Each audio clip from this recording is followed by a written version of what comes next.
예수의 공로, 죄의 깊은 잠과 뜬 세상의 꿈을 어서 깨어나라 나의 친구여.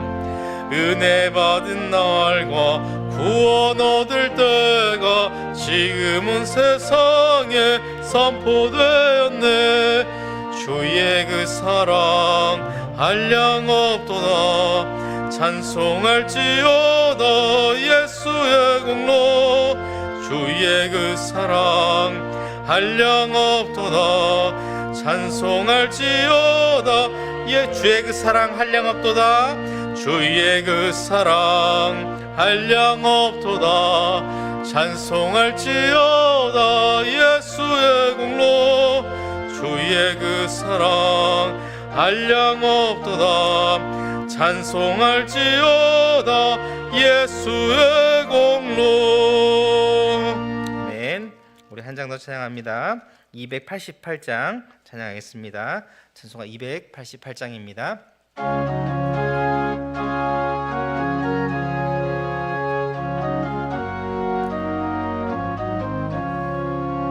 예수를 나의 구주 삼고 성령과 피로써 거듭나니 이 세상에서 내 영혼이 하늘의 영광 누리도다. 이것이 나의 간증이요 이것이 나의 찬송일세. 나 사는 동안 끊임없이 구주를 찬송하리로다. 온전히 주께 맡긴 내 영, 사랑의 음성을 듣는 중에 천사들 왕래하는 것과 하늘의 영광 보리도다. 이것이 나의 간증이요 이것이 나의 찬송일세. 나 사는 동안 끊임없이 구주를 찬송하리로다. 주 안에 기쁨 누림으로 마음의 풍랑이 잔잔하니 세상과 나는 간 곳 없고 구속한 주만 보이도다. 이것이 나의 간증이요 이것이 나의 찬송일세.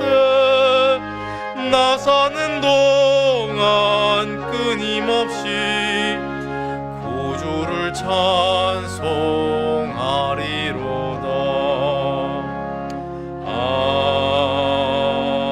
아멘.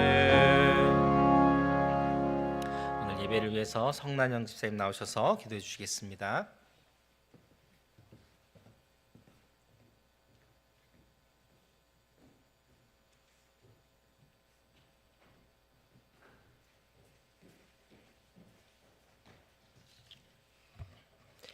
아무것도 염려하지 말고 다만 모든 일에 기도와 간구로 너희 구할 것을 감사함으로 하나님께 아뢰라. 그리하면 모든 지각에 뛰어난 하나님의 평강이 그리스도 예수 안에서 너희 마음과 생각을 지키시리라. 사랑과 은혜가 풍성하신 하나님 아버지, 오늘도 수요 예배 자리에 나와 주님을 찬양하며 예배하게 하심을 감사드립니다. 저희가 숨쉬는 모든 순간이 주님의 은혜입니다. 우리의 연약함을 돌보시고 붙들어 주시는 주님의 은혜를 기억하며 하루하루 감사하는 삶을 살게 하옵소서. 주님, 저희들의 죄를 용서하여 주옵소서.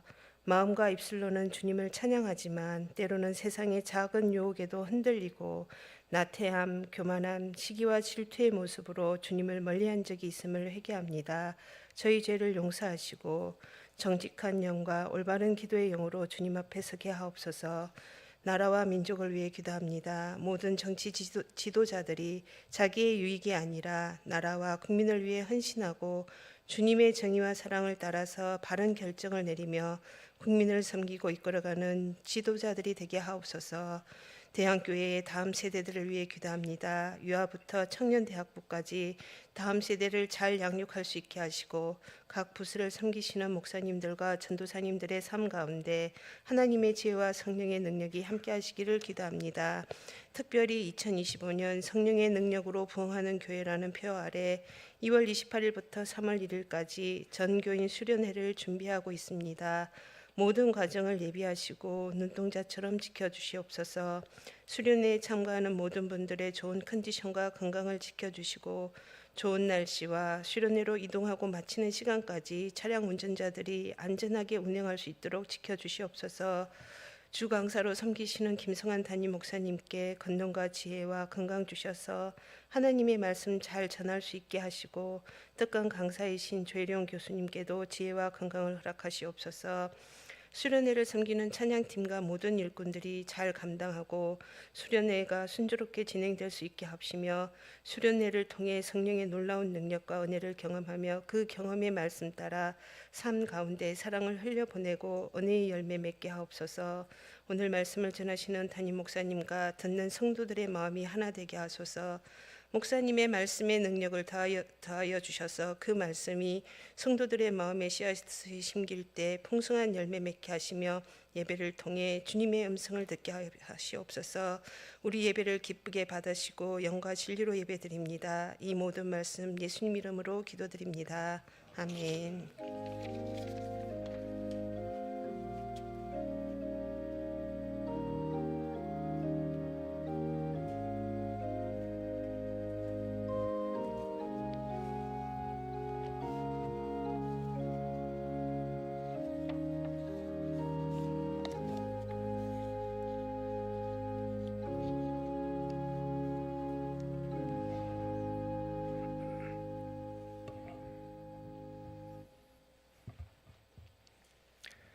로마서 1장 22절에서 32절까지 말씀 보겠습니다.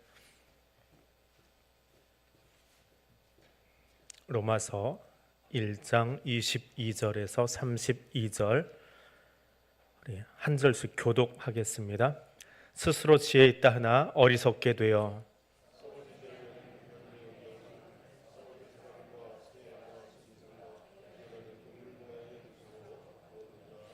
그러므로 하나님께서 그들의 마음을 정욕대로 더러움에 내버려 두사 그들의 몸을 서로 욕되게 하게 하셨으니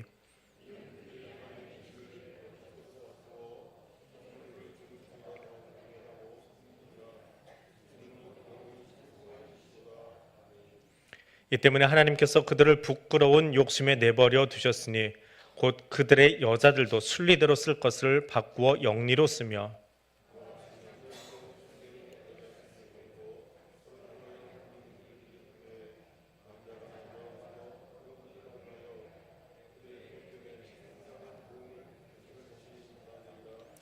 또한 그들이 마음에 하나님 두기를 싫어하며 하나님께서 그들을 그 상실한 마음대로 내버려 두사 합당하지 못한 일을 하게 하셨으니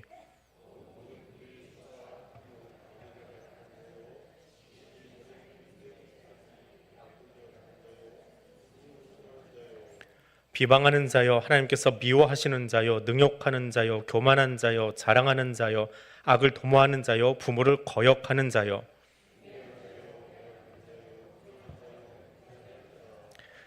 그들이 이 같은 일을 행하는 자는 사형에 해당한다고 하나님께서 정하심을 알고도 자기들만 행할 뿐 아니라 또한 그런 일을 행하는 자들을 옳다 하느니라.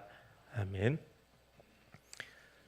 기도에 마친 뒤에 우리 정진섭 권사님 댁 장례난 가정 위로 예배 출발하겠습니다. 김대경 목사님 인솔에서 위로 예배 다녀오겠습니다.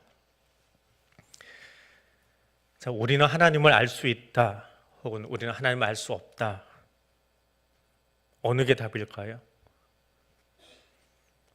하나님을 알려고 하면 알 수 있습니까? 아니면 하나님을 알려고 해도 알 수 없습니까?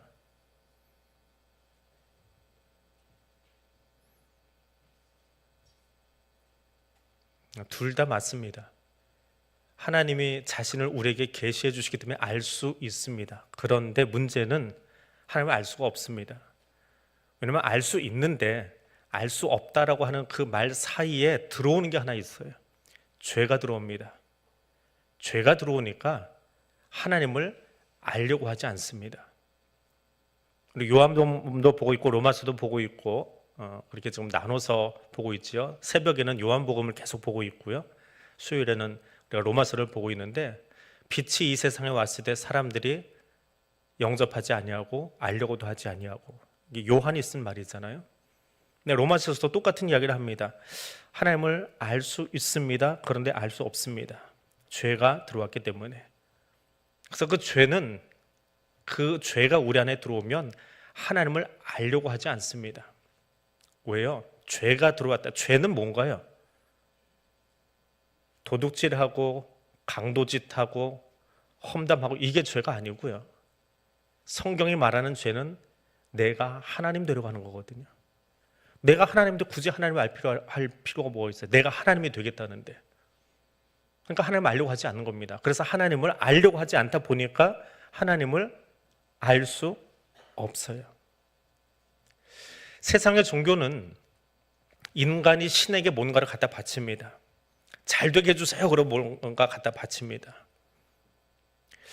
싱가포르가 참 멋있는 도시더라고요. 한번 가봤는데, 근데 싱가포르 다 도시니까 도시 뒷골목에 가면 이제 그 이슬람 골목이 있습니다. 그 근처로 이렇게 들어갔더니 뭐 예쁘게 뭘 하나 만들어서 돌상을 만들었는데 무슨 신인지는 모르겠어요.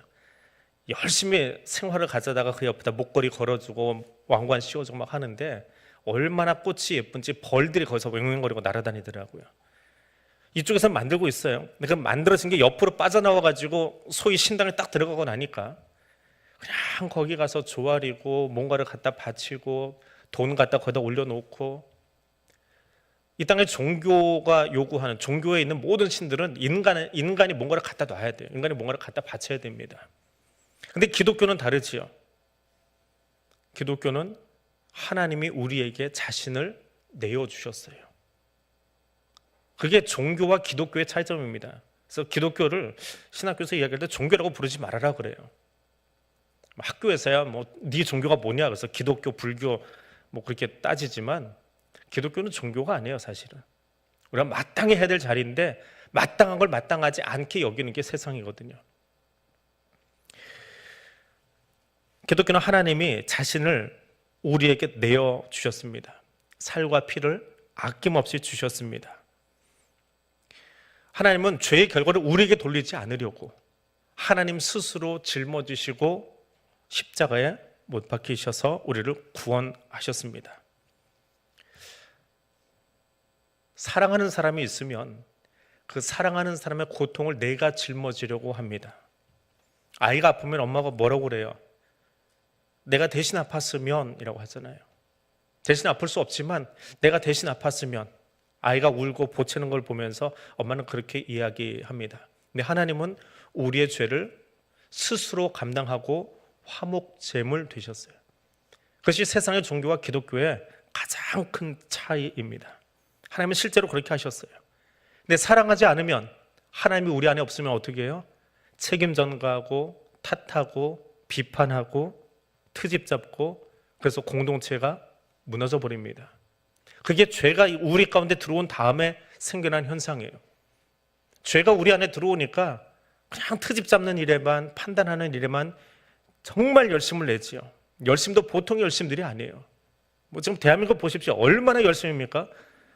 국가의 전 힘을 다해서 서로 트집 잡고 앉았잖아요. 왜 그래요? 똑똑해서 그렇습니까? 아니요. 죄악이 관영한 세상이라 그런 거예요. 죄가 가득 차니까 있는 힘껏 상대방을 헐뜯습니다. 있는 말 없는 말 다 지어냅니다.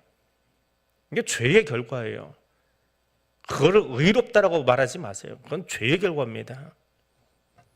22절에 가니까 스스로 지혜 있다 하나 어리석게 되어, 지혜 있는 줄 아는데 사실은 어리석은 겁니다. 그 어리석음이 우상을 만들어내요. 결과는 우상입니다. 우상이 무엇입니까? 하나님은 불멸의 존재지요. 영원한 존재이지요. 그 누구와도 비교할 수 없는 우월한 존재입니다. 그런데 그것을 내가 볼 수 있는 뭔가로 만들어내요. 내가 손으로 잡을 수 있는 뭔가로 만들어냅니다. 그것이 우상입니다. 그 우상은 언젠가는 소멸될 것인데 영원하신 하나님의 영광을 어떤 돌멩이 안에, 어떤 모양 안에 가두어 버립니다. 그 영광이 소멸되어 버릴, 바람에 씻겨나갈 돌멩이에다가, 나무에다가, 그림에다가 이게 하나님이야 라고 밀어 넣어 버립니다. 그것이 불신앙이고 배역함의 자리이지요.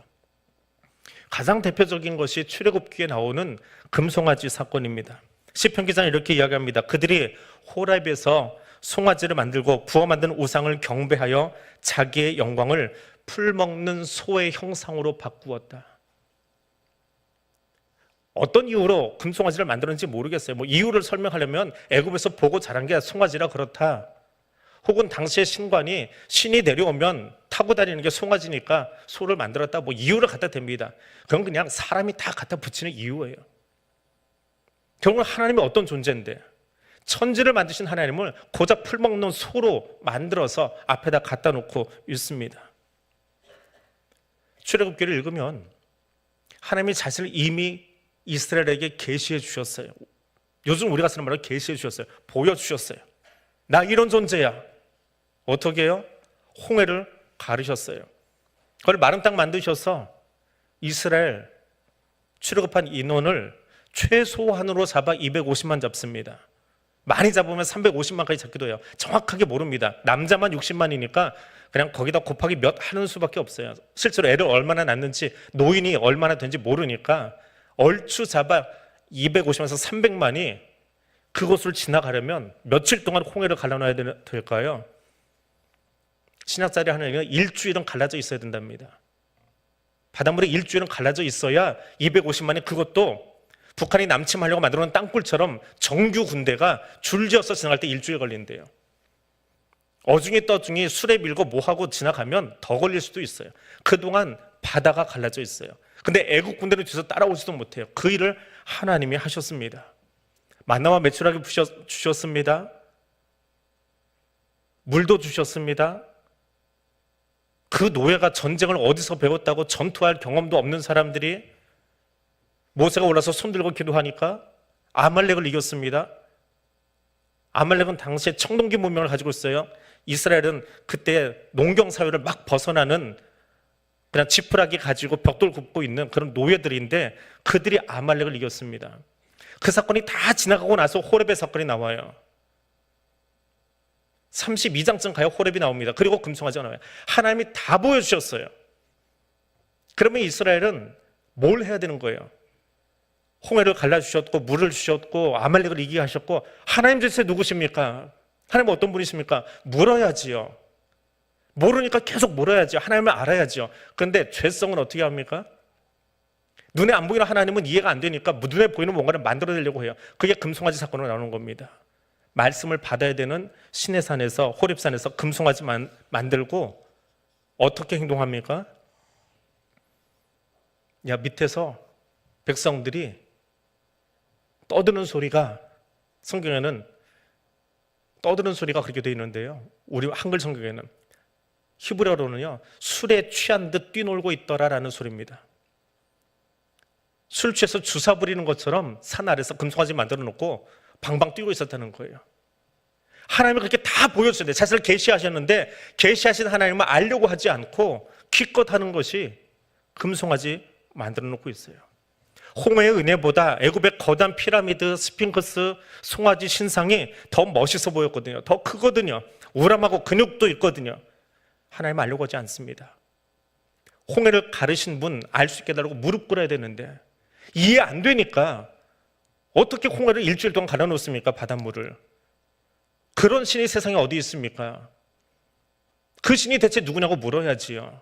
배워야지요. 공부해야지요. 이해 안 될수록 엎드려서 하나님 좀 알려주세요. 설명 좀 해주세요 라고 해야 되는데 뭐라고 있었다고요? 술성뱅이들을 띄워놓는 것처럼 그렇게 금송아지 만들고 띄워놓았대요. 돌판을 깨는 것이 심판이 아닙니다. 로마서에서 바울은 그렇게 이야기합니다. 이스라엘의 혼돈 그 자체가 벌이래요. 혼란스러움 그 자체가 벌이래요. 하나님이 뭔지, 하나님이 어떻게 행동하시는지, 하나님이 왜 일하셨는지 모르고 하나님을 잊어버리고 사는 거지요. 홍해를 가르치는 하나님을 잊어버리고 번쩍번쩍하는 금송아지 만들어 놓고 이게 하나님이야.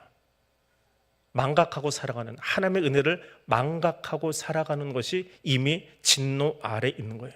우상을 만든 순간 우리는 그 우상의 노예가 되어버립니다. 하나님을 경외하는 마음이 눈에 보이는 우상을 만든 그 순간, 그것은 어떤 형태이건 보이지 않는 하나님, 초월자 하나님은 잊어버리게 만들고 눈에 보이는 돌 혹은 나무, 금송아지, 움직이지도 못하는 그것에 붙박이로 앉아서 그것이 기도 들어주는 줄 알고 무릎 꿇고 있습니다. 하나님은 그 우매함에 내버려 두신대요. 내버려 두신대요. 그것이 사실은 가장 무서운 형벌이에요. 그냥 내버려 두시는 것, 방치하시는 것, 무관심한 것. 눈이 병들면 보이는 것이 제대로 보이지 않지요.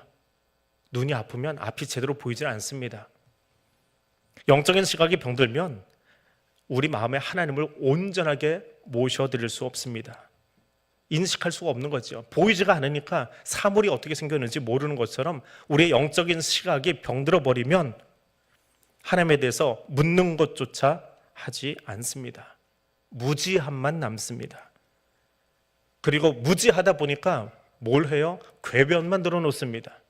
말도 안 되는 소리 가지고 이것이 하나님 뜻이네 마네 하면서 하나님을 알려고도 하지 않고 하나님 뜻이라고 하면서 내 뜻을 이야기하고 그것을 미사역으로 붙여서 하나님인 양 이야기합니다. 자기만 환상 보았다고, 자기만 이상 보았다고, 자기만 안다고. 근데 그 이야기 속에는 자기는 있는데, 나는 있는데 하나님은 없습니다. 왜요? 하나님을 알려고 하는 그 경험이, 그 사고가, 그 눈이 막혀 있기 때문에 그래요. 하나님은 그런 오만한 이성에 그들을 내버려 두신다라고 합니다. 황금송아지 만들더니 술 취한 듯 뛰어놀고 있습니다. 누가 이랬냐? 모세가 이야기하니까 에덴에 아담이 그랬던 것처럼 아론이 변명하지요. 잘못했다고 책망받으면 체면 구기고 또 내가 했다라고 이야기하기는 동생 앞에서 멋쩍었나 봅니다. 혼나지 않고 살아남고 싶은 마음만 있었어요. 생존 경쟁, 이거는 들판에서 사자와 사슴이 뛰어놀다가 살아남기 위해서 뛰어 도망가는 게 아니에요. 책망받으면 사실은 호되게 야단 맞는 게 더 좋아요.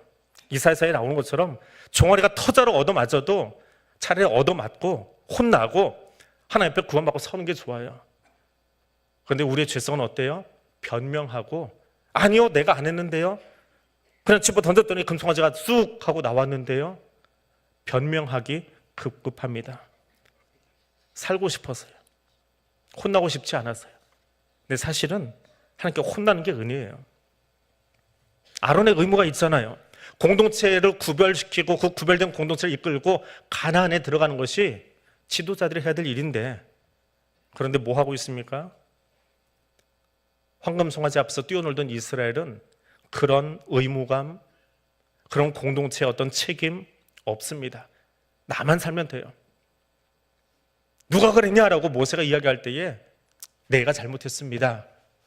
내 가슴을 치고 회개해야 되는데 그렇지 않습니다. 남이야 내가 탓해서 저주받든 뭐하든 상관없습니다. 이게 가장 우매한 죄인들이 벌이는 모습입니다. 하나님의 회초리 드실 때 매 맞는 게 좋아요. 맞고 종아리가 좀 터지더라도 사실은 그것이 은혜입니다. 왜냐하면 하나님의 회초리 드실 때는 깨우치고 가르치고 돌아오게 하기 위함이거든요. 구원하기 위한 하나님의 사랑의 채찍이거든요. 그 매는 맞아야 돼요. 근데 그 매 맞기가 싫어서 내가 안 했습니다. 칼바르트가 쓴 논문 중에 신학적 공리로서의 제1계명이라고 하는 논문이 하나 있습니다. 1927년에 나온 독일어 논문인데요. 제가 독일어를 다 읽은 건 아니고 누가 요약해 놓은 거를 봤는데 거기에 1계명이 대체 뭐냐? 10계명의 제일 첫 번째 계명. 그게 뭐지요?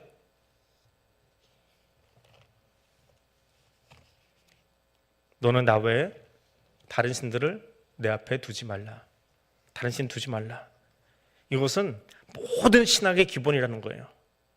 그러니까 10가지 계명을 어기는 게 문제가 아니라 첫 번째 계명을 어기는 순간에 이미 우리는 그 뒤에 것도 다 뭉그러져 버리는 거예요. 그래서 그것이 신학적 공리다라고 이야기를 합니다. 나 외에 다른 신 두지 말라. 아담이 어떻게 했어요? 내가 하나님 되려고 했어요. 다른 신 두지 말라고 그러는데 내가 하나님 되려고 했어요. 그러니까 어떻게 돼요? 땅하고의 관계가 틀어져 버리죠. 땅하고의 관계가 틀어져 버립니다. 먹고 살기 위해서 뭐 해야 돼요, 이제는? 내가 하나님 되려고 하지 않았을 때는 하나님의 에덴에다가 다 깔아놓으셨어요. 마음대로 먹고 마음대로 쉬고 즐기면 돼요.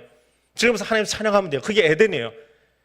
그런데 내가 하나님 되고 싶어서 1계명을 어긴 순간에, 물론 창세기에 10계명이 나오는 건 아닙니다. 설명하는 거예요. 1계명을 어긴 순간에 어떻게 돼요?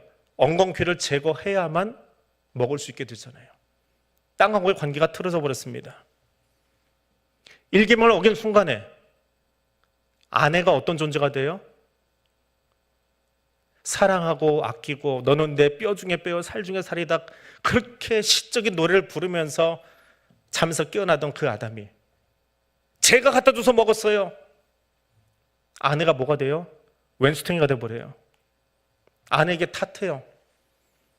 그런 남편을 바라보는 하와는 어떨까요? 곱게 보이겠습니까? 너 잘났다, 너 살려고 나한테 그러냐? 그 모습이 아론에게도 전가되고요, 우리에게도 똑같이 있어요. 아담 얘기할 때 아이고 그 아담 그러고 웃지 마세요. 그게 내 모습이니까. 나도 살겠다고 다른 사람 탓하니까요. 나 의로운 척 하려고 다른 사람 비난하니까요. 그 아담의 원죄가 사라지지 않고 우리에게 있어요. 1계명을 어긴 순간에 부부관계가 깨져버려요. 공동체의 관계성이 깨져버려요. 편나누기에 원조 아담, 우리는 그 후예들입니다. 1계명이 깨진 순간에 가정에 어떤 일이 일어납니까? 형이 동생에게 돌 들어서 쳐 죽이는 살인의 비극이 일어납니다.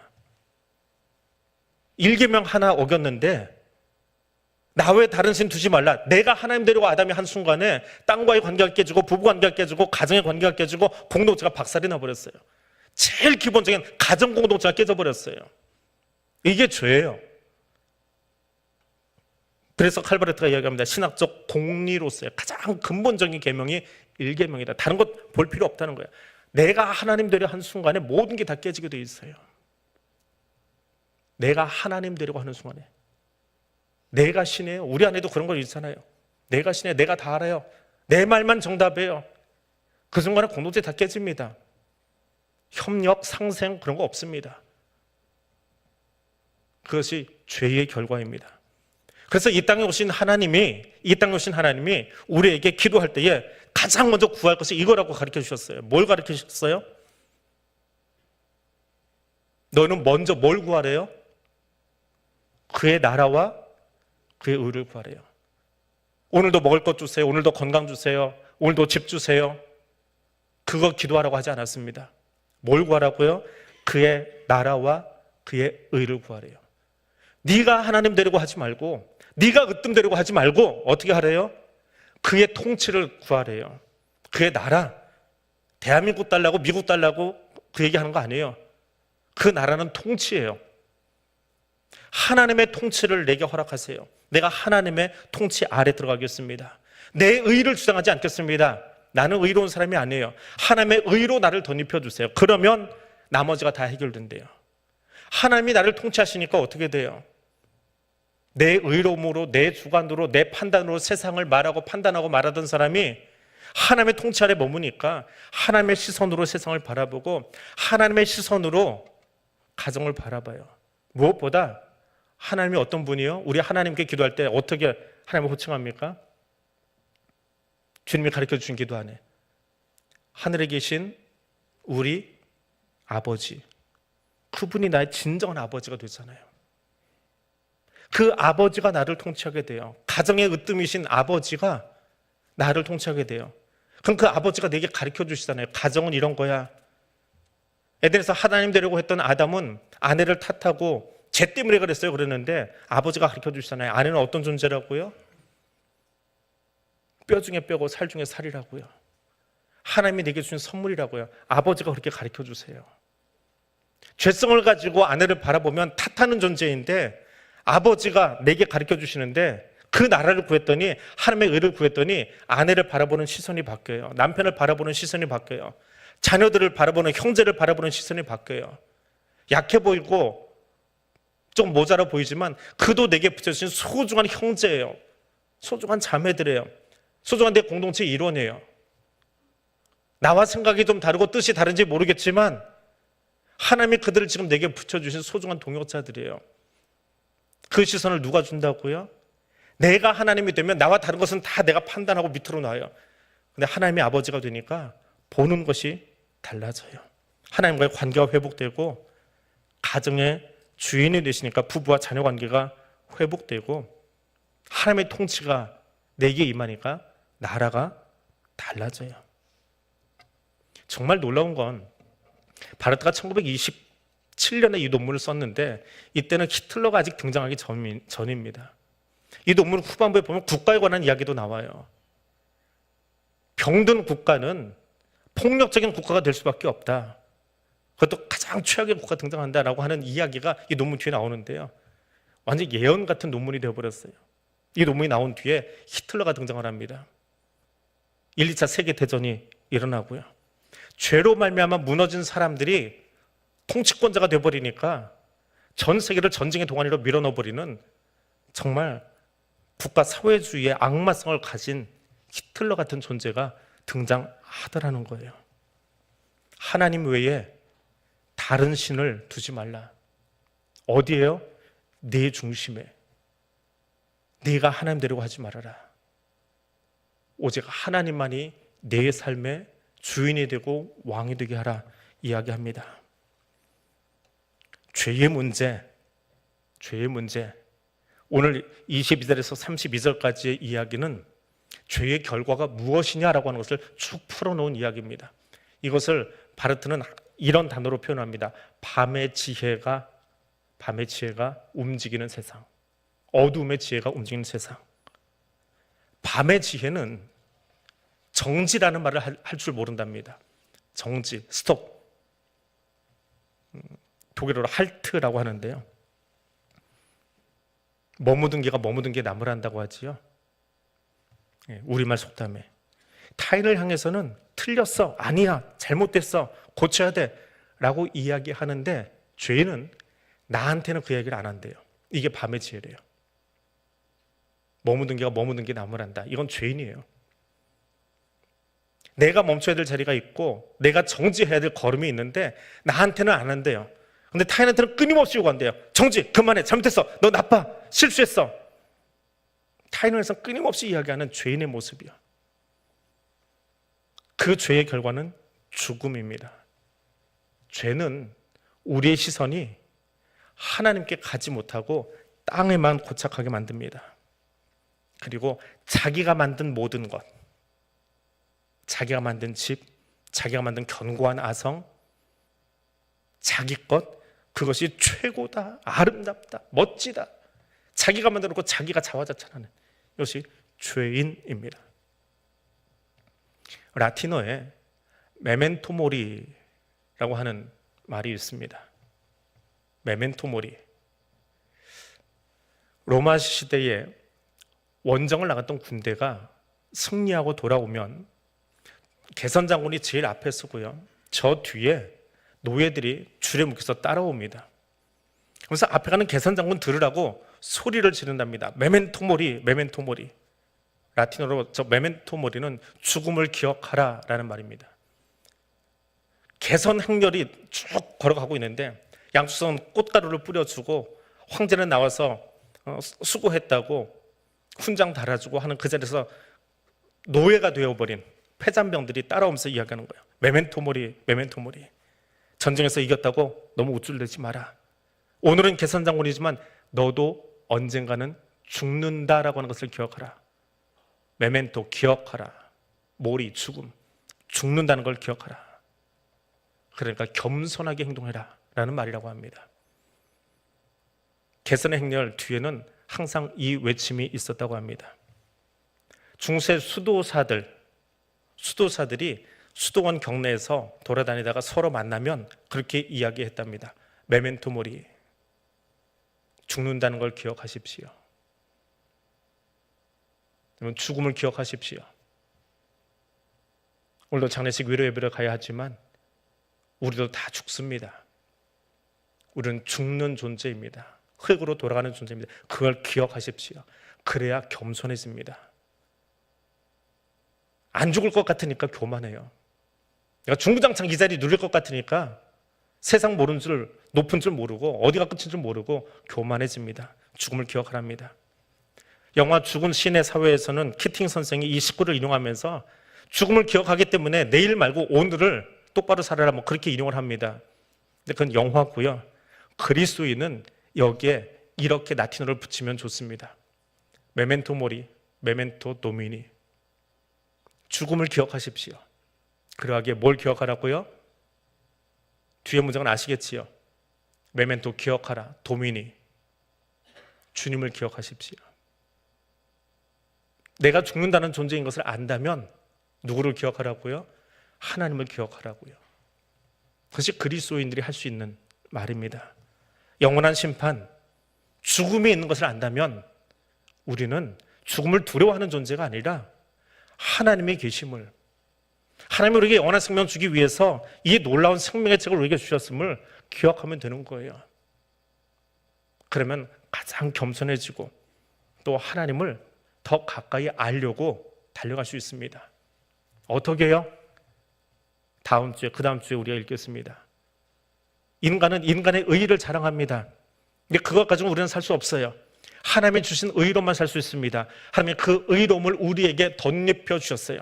인간의 의가 무엇이냐? 2장에 나옵니다. 근데 인간의 의로는 살 수 없어요. 하나님의 의로 살 수 있습니다. 하나님의 의가 무엇입니까? 3장에 나옵니다. 그럼 그 하나님은 그 하나님의 의를 어떻게 주셨습니까? 우리에게 옷 입혀 주셨어요. 로마서에서 얘기하는 칭의의 개념입니다. 그것이 5장 6장으로 넘어갑니다. 우리는 죄로 말미암아 이미 죽은 존재들이에요. 그러나 예수님이 우리를 정죄하지 않습니다. 우리를 살려주셨습니다. 그것이 8장이에요. 로마서는 그렇게 순서대로 나가고 있습니다. 그 말씀을 우리가 계속해서 로마서에서 보겠습니다. 이 말씀만 기억하십시오. 죽음을 기억하십시오. 우리는 죽는 자임을 기억하십시오. 그때의 절망이 아니라 우리를 창조하신 하나님을 기억하십시오. 그러면 우리의 삶이 달라집니다. 그것이 로마서에서 우리에게 들려주는 하나님의 사랑의 메시지입니다. 오늘 말씀 기억하면서 우리 같이 기도하겠습니다. 하나님, 나는 피조물입니다. 창조주 하나님, 나를 구속해 주신 하나님, 그리고 세상 끝날까지 나와 함께 하시는 임마누엘 하나님, 그 하나님을 기억하기를 원합니다. 그리고 하나님의 십자가 공로로, 예수 그리스도의 십자가 공로로 오늘을 살고 있습니다. 그 은혜 감사합니다. 고백하며 이 시간 우리의 고백을 담아서 하나님께 기도드리겠습니다. 함께 기도합니다.